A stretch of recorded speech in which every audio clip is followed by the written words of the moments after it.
Rabbi israh li sadri wa yassir li amri wahlul 'uqdatam min lisani yafqahu qawli.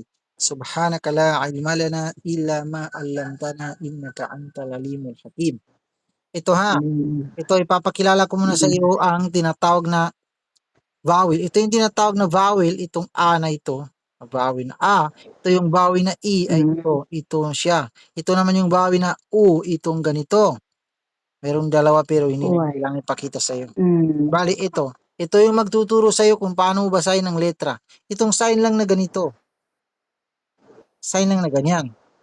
Kapag sa taas Uy. ng letra mo siya nakita, ay basahin mo yung letra Uy. na yun sa kanyang pangalan papunta sa letter A na vowel. Kapag sa baba naman Uy. ay papunta sa letter E na vowel. Halimbawa dito sa meme. Meme, letter M.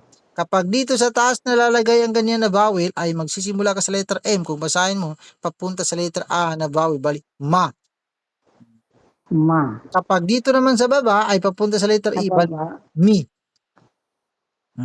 Mi. Mi. Sa taas at sa baba lang nalalagay ha. Papunta sa letter A, papunta sa letter E. Okay? Itong Uy. ganitong sign, Uy. itong ganitong sign na naman, ito ay sa taas lang ito nalalagay. Ito ay papunta naman sa letter U na vowel. Kapag dito mo makita, kapag ganyan makita mo, sabihin mo na mu. Mu. Mo. Mo. Okay? Ito. Uy. Ito ay sin letter S. Kapag Sin. ganyan ay magsisimula ka sa letter S, papunta sa letter A na vowel. Sa. Sa. Kapag ganyan ay papunta sa letter E, paano? Si. Si. Kapag ganyan papunta sa letter O, paano? Tu. So, very good. Ito naman ay meme, letter M. Kapag ganyan, papunta sa letter E, magsisimula ka sa letter M. Paano silang basahin dalawa? Sumi. Very good. Kapag ganyan, paano? Temporary start. Suma. Suma. Kapag papunta naman sa letter O, paano?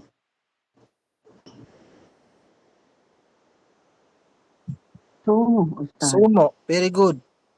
Ito naman, itong letra ito ay ya, letter Y. Letter Y. Kapag ganyan, magsisimula ka sa letter Y, papunta sa letter A na vowel. Paano basahin silang tatlo?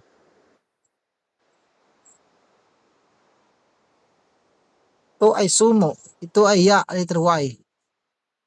Sumaya. Sumuya. Ito ay sumo. Ito ay ya. Sumuya. Sumuya. Sumuya. Okay. Sumuya. Paano kung palitan ko yung bawi niya na ganyan din, papunta sa letter O silang tatlo? Paano?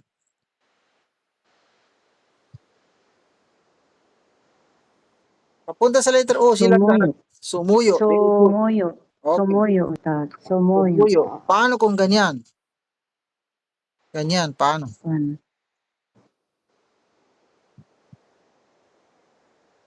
Sumaya. Sumaya. Very good. Ito. Sumaya. Ito ay fa, letter F. Ito yung bawi niya, papunta sa letter E. Paano basahin? Ginamba ka, Ustad? Fa, letter F. Fa. Fa. P, Ustad. Very good. Nun, letter N. Ito yung bawi niya. Paano silang basahin dalawa?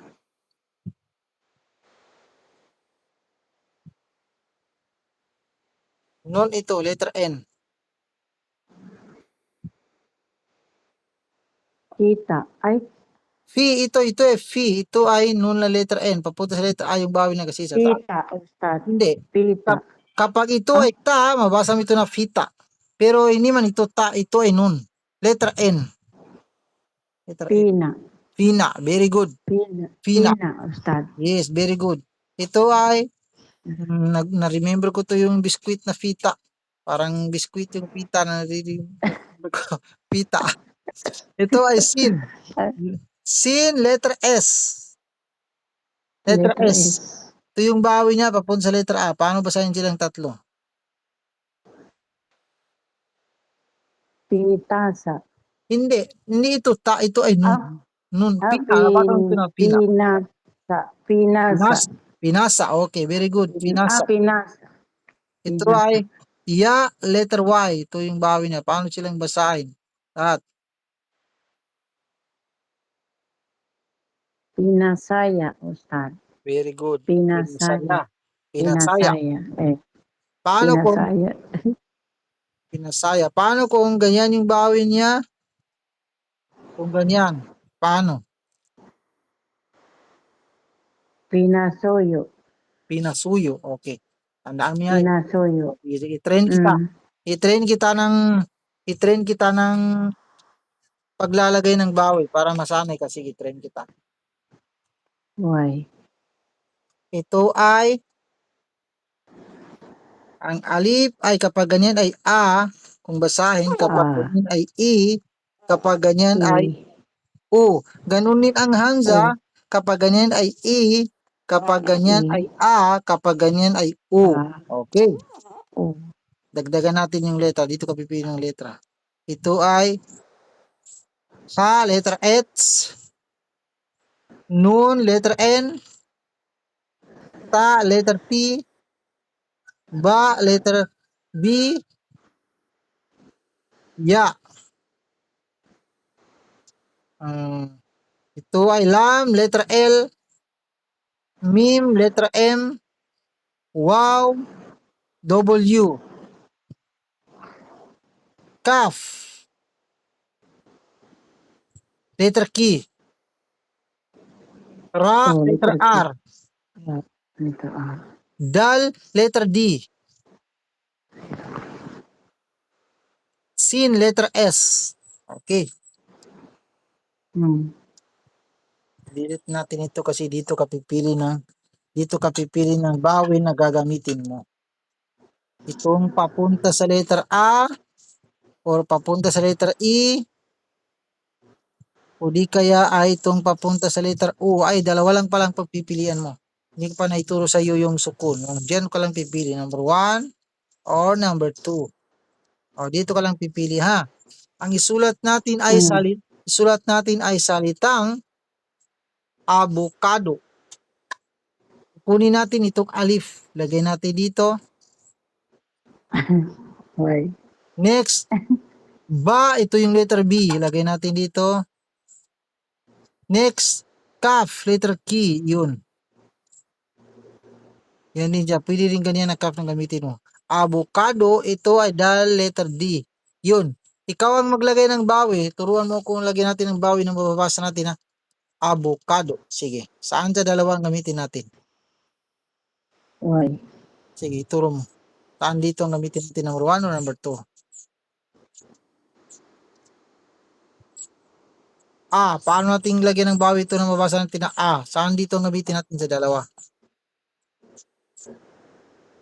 Nana ko number alipan na Ito? number 1. Number 1. Sa taas ko ilagay o sa baba? Hmm. Sa taas. Okay. Next, itong ba, letter B. Para maging bu. Anong gamitin natin? Saan sa dalawa gamitin natin? Number 2. Number Okay, 2. number 2. Abo, ka. Itong kaf, letter K. Saan ang gamitin natin sa dalawa? Number 1. Sa taas, sa baba? Sa taas. Okay. Abo ka. Dal, letter D. Saan ang gamitin natin sa dalawa? Para Sa maging number bu. 2. Sa taas. Number 2. Okay, Number very good. 2. Okay, very good. Okay, Avocado. avocado. Avocado, yan. Okay. Tempa na ng stad Mm, Tempa na ng stad. sige, Kaya sige. surat ko. Suratan ka. Sige. Lagyan natin ng Sa, dawin na basa sa, natin na Ilocano. Ilocano. Sige. Saan sa dalawang gamitin natin? hmm. Itong hamza. Para Yan na hamza na sa number 1. sa taas ko ilagay sa baba. Sa baba. Okay. Next, lam, letter L. Para maging lu. Saan sa dalawang gamitin natin?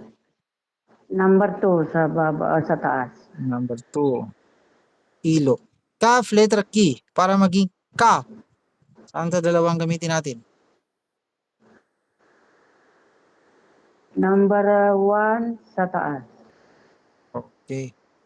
Nun, letter N. Para maging nu. Saan sa dalawang gamitin natin? Sa number 2. Okay, very good. Sa taas. Okay. Ilocano. Ayan pa rin, sulat ko. May sulat. Ilocano. Ilocano. Kapag gawin mo ganyan ay Ilocana, gawin natin ganyan, maging na, Ilocana. Pwede. Ilocano. Bye-bye, Manong Ilocano. Alipin niya na yan sa'yo. Diba, study? Sige. Kailangan i-master mo talaga yan ganyan para Napasa rin. pasa rin. Okay. Last. Uy. Ikaw naman last. Last. Ikaw naman ang maglagay ng, ikaw talaga ang magbigay ng letra. Isulat natin ay Ako ang magbigay letra. isama mo. Ay di, ganito na lang. Isinama mo. Isinama mo. Sige. Isinama mo. Ito yung letra ng na ma mo. 1, 2, 3, 4, 5. 5 letra ang ibibigay mo dito. Dito ka pipili. Sin, letra S. Ha, letra H. Nun, sige, pipili ka dito. Isinama mo. Anong ilagay natin? Isinama mo. Anong letra ilagay natin dito?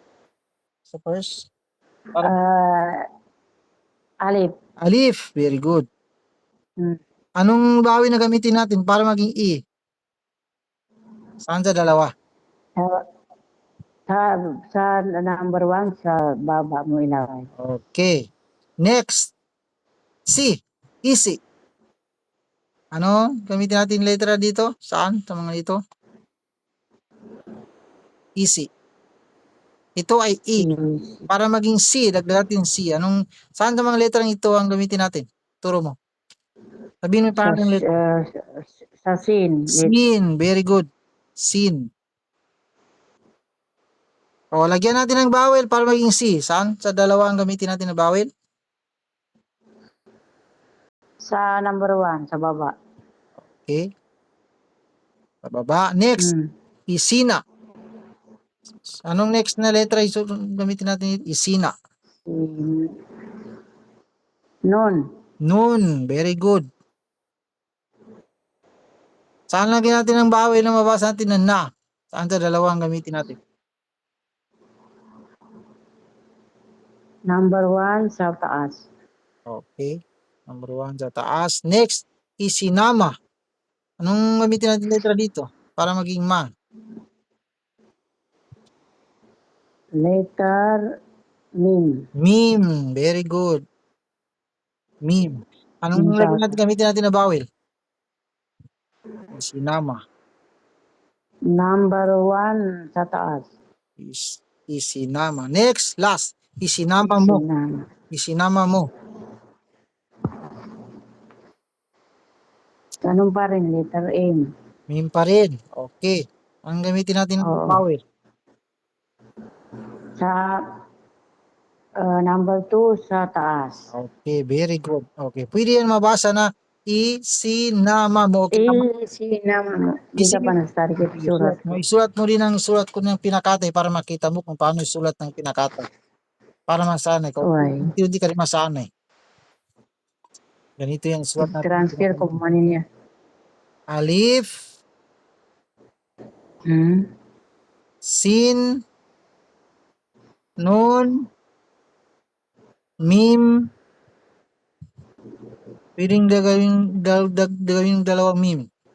Ay sanay na kita ha, kapag ang alif ay may vowel, ay may hamza dyan na maliit. Kung dito yung vowel niya, dito rin ang hamza maliit. Bali ganyan. Si, na, ma, mo. Okay. Ganyan isulat yan kapag pinakatay. Pinakatay. Okay. Surat ko pa na start. Pwede mo rin hamza ang gamit. Pwede rin hamza ang gamitin mo. Ba ito ay hamza, pwede rin. Sin,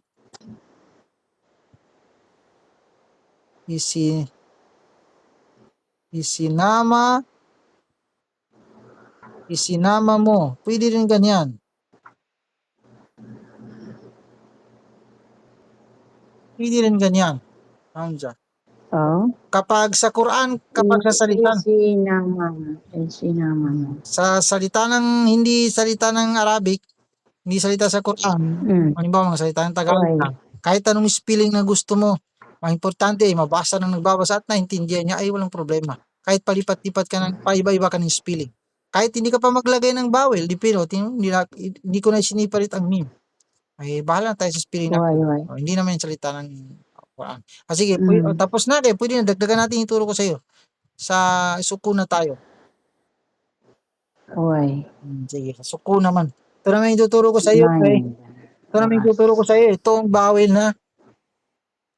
Itong vowel na ganyan sa taas ng letra, pwede mo makita na ganyan, pwede mo makita na ganyan, pwedeng ganyan. Kahit saan dito ang gamitin natin, sa tatlo ay pwede. Pareho lang yan. Bale, may tatlong paraan yan or tatlong situation na gagamit tayo ng ganyan. Sandali, na-record muna natin.